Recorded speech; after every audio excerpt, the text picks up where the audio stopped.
Hello folks, this is Aitanajha from InspiredPrice.com and today we have the Xiaomi's Redmi Note 3 here with us for a detailed hands-on review of the same. So guys, let's begin.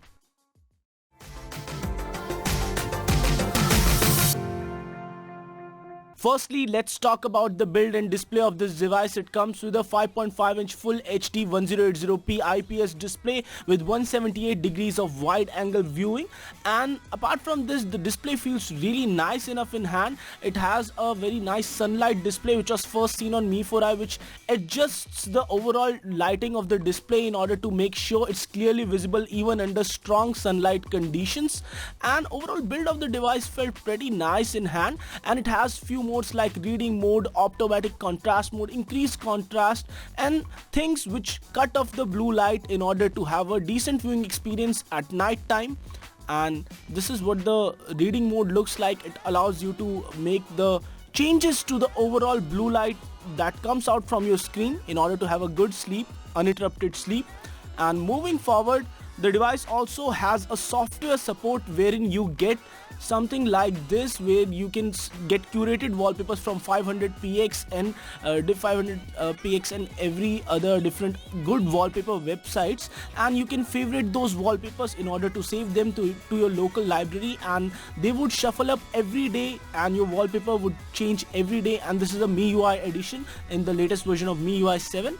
On the back of this device we have the fingerprint sensor, which is very nicely built, symmetrical design, and unlocks in around 0.3 seconds as claimed by Xiaomi people, and it can also be used to secure your applications and make them lock them at the software level.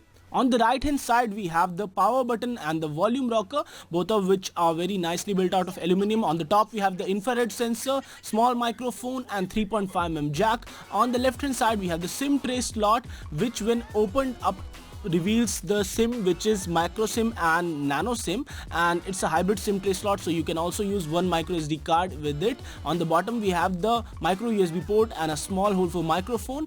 And overall this device is sturdily built. These are all of the specifications shown at a single glance over here. The device comes with latest build of MIUI 7, though it's not based upon Android Marshmallow on the demo unit that we were using, but Xiaomi officials claimed that soon all of the units would have Marshmallow based MIUI 7 on them, and by default it comes with a Snapdragon 650 chipset, which is a hexa core processor, two 1.8 GHz ARM Cortex-A72 chipset CPU cores, and four 1.2 GHz ARM Cortex-A53 CPU cores, and an Adreno 510 GPU. We have two models, 2 GB RAM and 3 GB RAM, and overall this is a very powerful CPU, as can be seen over here. In terms of size, it's bigger than the Snapdragon 808 which was present on other smartphones of the previous years.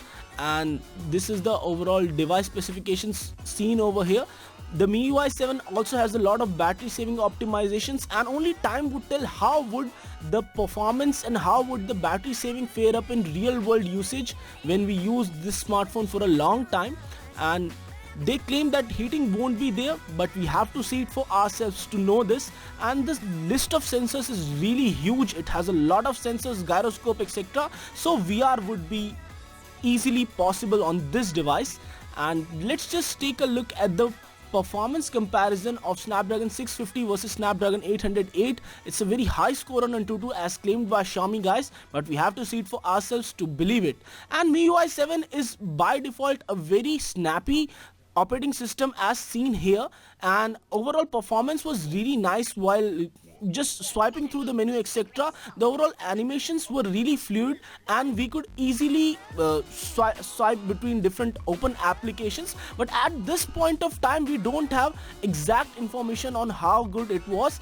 On cold boot we had 1.9 GB of free RAM when booting up from cold boot condition, and the camera on this one is a 16 megapixel back camera with f2.0 aperture, face detection, autofocus, a lot of modes for taking a lot of pictures, two-tone dual LED flash for natural shots, and it has beautify feature on both the front and back camera. Sadly enough, video recording is limited up to 1080p, and the front camera is a 5 megapixel camera with f2.0 aperture, it has a lot of filters, etc., modes, etc. The demo unit that we were provided with was not the final retail unit, so we can say that the image quality that we see over here is not the final indicative and the final thing about this device. And the Redmi Note 3 comes with two image sensing processors. So overall image quality might be a lot better than many other smartphones right now around here.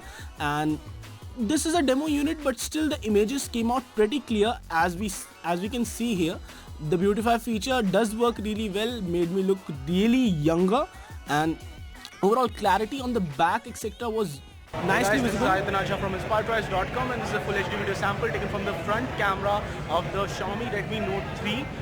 So that was a front camera video sample that we took, and all in all the device felt snappy enough to use while playing with MIUI 7 and while going through different things. And it can also be attributed to the eMMC 5.0 flash storage that this device uses, and Xiaomi claims that the battery life on this would be astounding with a 4050 mAh battery, and it is a very high density battery and supports quick charge with 5 volt 2 ampere charging. And overall the device feels something which has been built with a lot of consideration in mind. You have option for private messaging, you have option for private folders. A lot of customization has been done at the operating system level in order to make the MIUI operating system even better than what it was before. So that makes for something the MIUI has really progressed over time. It's a very nice addition, and the fingerprint sensor can also be used to protect your data in the hidden folders, and this is a nice addition. It comes with the X8 LTE modem for better 4G connectivity. Audio playback was decent,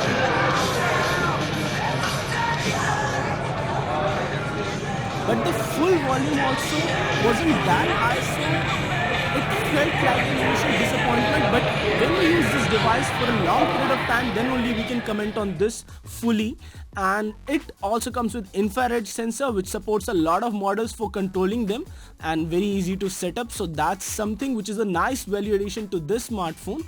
And apart from this, it comes with a latest application, MI Mover application, which would be available for other devices also. You can just migrate your whole data of the phone to another device, so that's good. It comes in 3 colors, the gold color and silver color and the dark gray color. All of them look very nice. My personal favorite is the dark grey. Do comment your personal favorite in the comment section, guys. And overall, this smartphone does look like a very good value proposition on paper. Right now, it feels very solidly built, and a very small number of hiccups might be there in this smartphone's performance, which can be something like heating issues, etc. The pricing is also a very nice icing on the cake, and it does feel like a great smartphone. So guys, in case you like this video, then don't forget to hit the thumbs up and don't forget to subscribe to our channel. This is Ayush from inspiredprice.com signing off, folks. Stay inspired, guys.